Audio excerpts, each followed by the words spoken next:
Ya,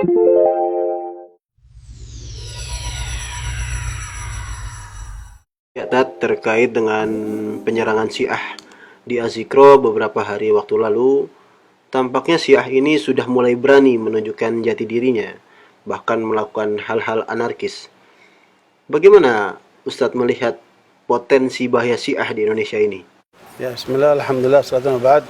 Sebenarnya apa yang terjadi di Adzikro merupakan satu fakta dari sekian fakta yang sudah terjadi atas kekerasan yang dilakukan oleh Syiah terhadap umat Islam Ahli Sunnah di Indonesia. Makanya tidak mungkin ada api, tidak mungkin ada api kecuali pasti ada sebabnya, ada sumbernya. Nah, sumbernya inilah yang kemudian harus kita cari. Mengapa kemudian mereka melakukan tindakan-tindakan seperti ini? Memang Syiah ini ada dua. Ada sisi ajarannya yang menyimpang, ada sisi gerakannya yang berbahaya. Dan ini dua-duanya menjadi satu keterkaitan. Kalau kemudian itu tidak dideteksi lebih dini, sementara mereka sekarang masih kecil, maka bisa menjadi satu ancaman di masa depan. Karena itu semua pihak, baik masyarakat maupun pemerintah, berkewajiban untuk melakukan upaya deteksi dini terhadap gerakan Syiah ini. Karena data Polri menyebutkan angka 19 kali dan 20 kali dengan Adzikro ini. Kalau kemudian api dalam sekam ini dibiarkan, maka khawatir ini akan menjadi sesuatu yang meluas kemana-mana. Sebelum tensi itu meluas, maka marilah kita bersama menghentikan langkah-langkah kekerasan yang dilakukan oleh pihak Syiah ini. Karena kalau kemudian itu dibiarkan, bisa menjadi ancaman untuk umat Islam dan bangsa Indonesia dan generasi ke depan. Sebagaimana hal itu terjadi di luar negeri. Ya, dan itu jangan sampai terjadi di Indonesia. Ya, Tat, berbicara soal kekerasan dan aksi anarkisme yang itu terjadi di Suriah, di Yaman, di Irak, dan negara-negara Timur Tengah, di mana konflik Islam dan Syiah ini tumbuh subur di sana.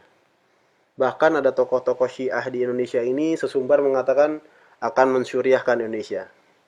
Nah, apakah kejadian di Adzikro kemarin ini merupakan realisasi dari apa yang mereka ucapkan, Tat? Ya, sebenarnya karena Syiah ini bergerak dengan strategi dan langkah. Mereka punya strategi dan langkah itu sampai 50 tahun. Sejak mereka berhasil menguasai Iran dengan revolusi Khomeini itu. Dan mereka sekarang ini masuk tahun yang keempat. Jadi setiap periode itu 10 tahun. Dan mereka sekarang masuk periode yang keempat.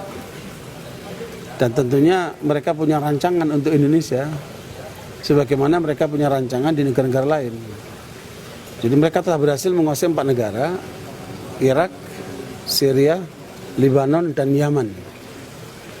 Di tahun 2020 mereka merancang untuk menguasai Bahrain dan Kuwait di Timur Tengah dan di Asia Tenggara di Indonesia. Karena Indonesia dinominasikan sebagai wilayah pengembangan Syiah terbesar di Asia Tenggara. Makanya apa yang terjadi di Adzikro kemarin merupakan satu indikasi bahwa ada gerakan yang memang membahayakan buat umat Islam dan bangsa Indonesia dengan pola kekerasan. Dan sepertinya orang-orang itu memang terlatih. Ya, karena memang sebelumnya mereka telah melakukan penyerangan ke Masjid Sa'adah di Sentul juga untuk menggagalkan acara Tabligh Akbar. Kemudian mereka datang ke pusat umat Islam yang penuh dengan damai, dengan ketenangan, dengan masjid zikir, dengan masjid taklim, dengan cara yang kasar dan biadab. Dan ini menunjukkan perilaku yang memang menunjukkan ajaran yang menyimpang. Karena tidak mungkin mereka berbuat seperti itu kecuali dasarnya dari keyakinan. Nah, ini yang kemudian harus diupayakan untuk dideteksi lebih jauh. Sebesar apa kekuatan yang sudah dimiliki oleh Syiah sehingga kemudian menjadi ancaman buat umat Islam dan bangsa Indonesia. Nah, ini menjadi tugas semuanya. Ya. Bagaimana langkah-langkah pemerintah, stakeholder, para ulama dan masyarakat dalam menanggulangi masalah Syiah ini, Tat? Ya, barakallahu fikum, memang karena Syiah ini di belakangnya negara. Syiah ini disiapkan dengan matang melalui kader-kader yang di-training di Iran ataupun negara-negara lain. Mereka ini punya dana yang luar biasa banyaknya.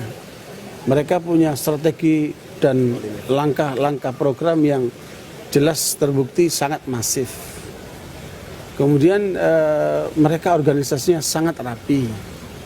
Nah, berbagai macam bentuk yang bisa dilihat dari gerakan Syiah secara menyeluruh ini sudah mengindikasikan satu kekuatan dari luar dimasukkan ke dalam Indonesia, dan mereka sudah masuk di semua lini.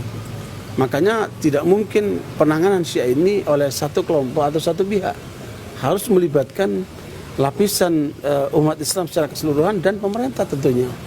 Sebagaimana ketika Syiah masuk ke Malaysia, pemerintah Malaysia melakukan upaya-upaya pencegahan dengan cara bekerjasama dengan mufti-mufti di Malaysia untuk kemudian mereka mengeluarkan fatwa bahwa Syiah ini harus diwaspadai tahap awal.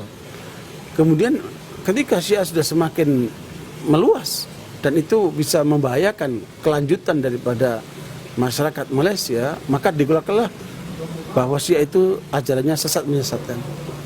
Kemudian setelah itu masih juga Syiah itu bergerak dengan meluas, maka dikeluarkanlah pernyataan bahwa Syiah itu ancaman buat negara. Nah, kita itu di Indonesia masih tahapan awal mewaspadai gerakan Syiah.